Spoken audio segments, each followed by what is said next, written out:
Hello friends, welcome to மாங்கனி சமையல். இன்னைக்கு நம்ம மாங்கனி சமையல்ல ரொம்ப ஈஸியா செய்யக்கூடிய ஒரு tea time evening snacks onion bonda எப்படி பண்றதுன்னு பார்க்கலாம். இந்த ஆனியன் போண்டா நம்ம டீ கடைகள் எல்லாம் செய்யற மாதிரி மெத்தட்ல தாங்க செய்ய போறோம்.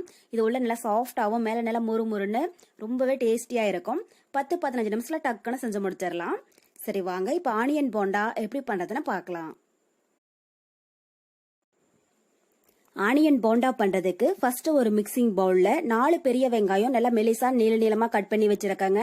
அதை உள்ள சேர்த்துடலாம். நான் மீடியம் சைஸ்ல 4 பெரிய வெங்காயம் எடுத்திருக்கேன்.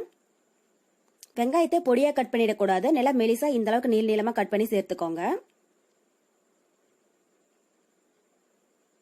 இப்ப இது கூட கொஞ்சமா உப்பு சேர்த்திட்டு ஒரு 2 நிமிஷத்துக்கு இதை நல்லா பிசைஞ்சு எடுத்துக்கோங்க. வெங்காயம் நல்லா உதிரியா வந்துடுங்க, அந்த அளவுக்கு கலந்துக்கோங்க. இது மாதிரி நம்ம உப்பு சேர்த்து பிசைற போது நமக்கு வெங்காயமே நல்லா தண்ணி விட ஆரம்பிக்கும். ஒரு 2 நிமிஷம் அளவுக்கு கலந்தீங்கன்னா போதும்.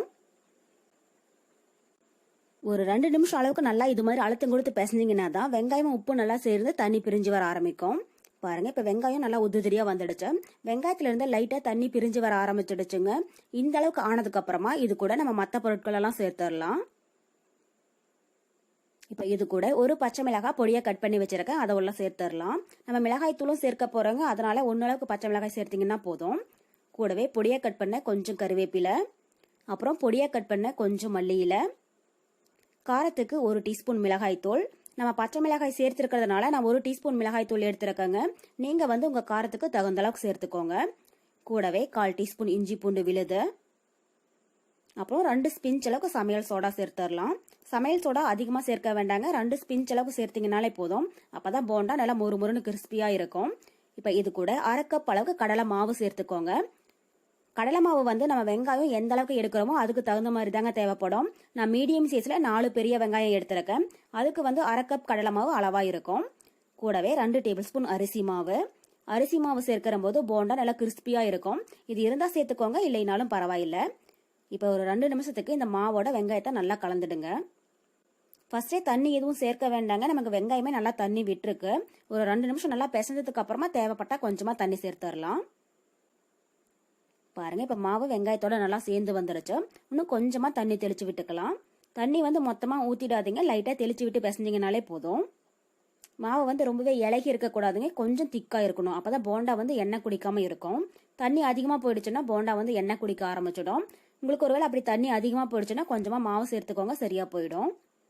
ஆனியன் போண்டாவுக்கு வெங்காயம் தாங்க அதிகமா இருக்கணும், கடலை மாவு குறைவா தான் இருக்கணும். அதுக்கு தகுந்த மாதிரி நீங்க மாவு சேர்த்துக்கோங்க. பாருங்க, மாவு கரெக்டா இந்த பதத்துல இருக்கிற மாதிரி பாத்துக்கோங்க. இப்ப நம்ம போண்டா ரெடி பண்ணி எடுத்துக்கலாம். கடாயில எண்ணெய் நல்லா சூடாயிட்டு இருக்குங்க. எண்ணெய் சூடானதும் ஸ்டவ் மீடியம் ஹீட்ல வச்சுட்டு நம்ம ரெடி பண்ணி வச்சிருக்கிற போண்டாவை எண்ணெயில போட்டு பொரிச்சு எடுத்துடலாம். ஸ்டவ் மீடியம் ஹீட்ல வச்சுக்கோங்க, அப்பதான் உள்ளேயும் மாவு நல்லா வெந்து வரும். ஹைல இருந்துச்சுன்னா வெங்காயம் சீக்கிரமா கலர் மாறிடுங்க, உள்ள மாவு சரி வர வெந்திருக்காது. இது மாதிரி நல்லா கலந்து விட்டுட்டே இருங்க, அப்பதான் நமக்கு நல்லா சுத்தியுமே வெந்து நல்லா பொன்னிறமா கிடைக்கும். ஸ்டவ் மீடியம் ஹீட்ல வச்சு ஒரு 3 to 4 நிமிஷம் வேக விட்டீங்கன்னா போண்டா நல்லா முறுமுறுன்னு உள்ளேயும் நல்லா வெந்து வருங்க. கலர் மாறிடுச்சுன்னு சொல்லி சீக்கிரமா எடுத்தீங்கன்னா உள்ள மாவு சரி வர வெந்திருக்காது. அதனால ஸ்டவ் கரெக்டா மீடியம் ஹீட்லயே இருக்கிற மாதிரி பாத்துக்கோங்க. பாருங்க, இப்ப நம்ம ஆனியன் போண்டா 2 சைடும் நல்லா வெந்து பொன்னிறமா ஆயிடுச்சு. இந்த ஸ்டேஜ்ல நம்ம வெளியில எடுத்துடலாம். இதே மாதிரி எல்லா போண்டாவுமே பொரிச்சு எடுத்துக்கோங்க. அவ்வளவுதான், நமக்கு இப்போ ரொம்பவே டேஸ்டியான ஆனியன் போண்டா ரொம்ப சூப்பரா தயாராயிடுச்சு. கண்டிப்பா நீங்களும் இதே மெத்தட்ல செஞ்சு பார்த்துட்டு எப்படி இருக்குன்னு கமெண்ட் பாக்ஸ்ல சொல்லுங்க. என்னுடைய இந்த ரெசிபி வீடியோ உங்களுக்கு பிடிச்சிருந்தா மாங்கனி சமையலுக்கு சப்ஸ்கிரைப் பண்ணுங்க. நன்றி.